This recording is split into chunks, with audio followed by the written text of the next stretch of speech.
మాదాపురం అనే ఒక చిన్న గ్రామంలో ఆదిత్య అనే యువకుడు ఉండేవాడు.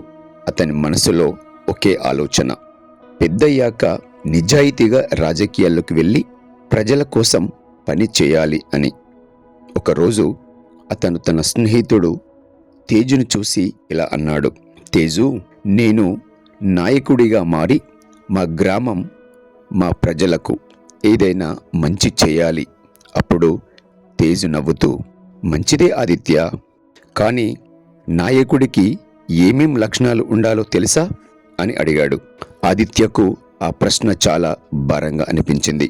అప్పుడు ఇద్దరూ గ్రామంలో ఎంతో గౌరవించే పెద్దాయన రామయ్య వద్దకు వెళ్ళారు.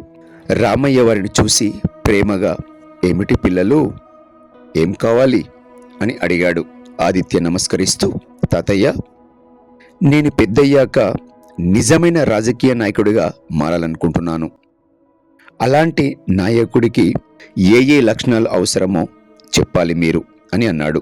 రామయ్య చిరునవ్వుతో అన్నాడు, మొదటి లక్షణం వినడం. అప్పుడే పక్కన ఉన్న లక్ష్మమ్మ అనే వృద్ధురాలు నడుచుకుంటూ వచ్చి, బాబూ, మా వీధిలో లైట్లు రావడం లేదు, రాత్రిళ్ళు చీకట్లో పడిపోతున్నాం అని అన్నది. అది విన్న ఆదిత్య వెంటనే పరిష్కార మార్గాలు చెప్పబోయాడు. అది గమనించిన రామయ్య అతన్ని ఆపి, ముందు ప్రజల సమస్యను పూర్తిగా విను, విషయాన్ని పూర్తిగా అర్థం చేసుకోకుండా ఎలాంటి పని చేయలేవు బిడ్డా అని అన్నాడు. ఆదిత్య తల అడ్డంగా ఊపుతూ పాఠం గ్రహించాడు. తరువాత రామయ్య వారిని పొలాల దారి వెంట తీసుకెళ్లాడు. అక్కడ కృష్ణయ్య అనే రైతు బాధతో ఉన్నాడు. రామయ్య గారు, పంట బాగా వచ్చింది, కానీ మద్దతు ధర రాక ఇబ్బందులు పడుతున్నాం. నాయకులు వస్తూ అబద్ధం చెబుతూ వెళుతుంటారు అని అన్నాడు. ఆదిత్య రైతు బాధ విని దిగులు చెందాడు. రామయ్య ఆదిత్య వైపు తిరిగి, ప్రజాసేవకుడు నమ్మకంగా ఉండాలి. ఒకసారి అబద్ధం చెప్పిన నాయకుడిని ప్రజలు ఎప్పటికీ నమ్మరు బిడ్డా అన్నాడు. ఆ మాట ఆదిత్య మనసును లోతుగా తాకింది. పొలాల నుండి తిరుగు ప్రయాణంలో రామయ్య ఆదిత్యకు ఒక పెద్ద చెట్టును చూపిస్తూ, ఈ చెట్టు 10 ఏళ్ల పాటు నీడ ఇవ్వలేదు, కానీ రైతు దాన్ని వదల్లేదు. రోజు నీళ్లు పోసి లోపల బలంగా పెరిగేలా చూసుకున్నాడు.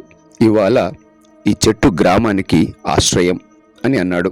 ఈ మాటలు వినగానే నాయకుడిగా మారడం కాదు, మంచి నాయకుడిగా నిలవడానికి పట్టుదల కావాలి అని ఆదిత్య గ్రహించాడు.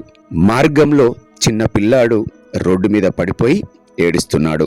ఆదిత్య పరిగెత్తి అతన్ని లేపి దుమ్ము దులిపి నీళ్లు ఇచ్చాడు.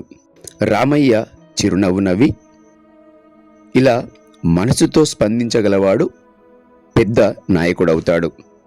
హృదయం లేకుండా పీఠం ఎక్కడ వాడుకలో ఉండదు బిడ్డ అని అన్నాడు. ఆదిత్య మనసు మరింతగా సేవాభావంతో నిండిపోయింది. అలా గ్రామ సరిహద్దుకు చేరుకునేలోగా రామయ్య చివరగా చెప్పాడు, నాయకుడు చేసే పని, ఖర్చు, నిర్ణయాలన్నీ ప్రజలకు స్పష్టంగా చెప్పాలి. ప్రజలు తెలియకుండా చేసే నాయకత్వం నీడల్లో నడిచే మార్గం వంటిది.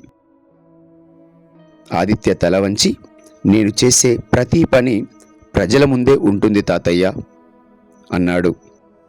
సూర్యాస్తమయం అందంగా కనిపిస్తున్నప్పుడు రామయ్య ఇలా అన్నాడు, ఆదిత్య, నాయకుడు అవ్వడం సులభం, కానీ నిజమైన ప్రజాసేవకుడు అవ్వడం చాలా కష్టం.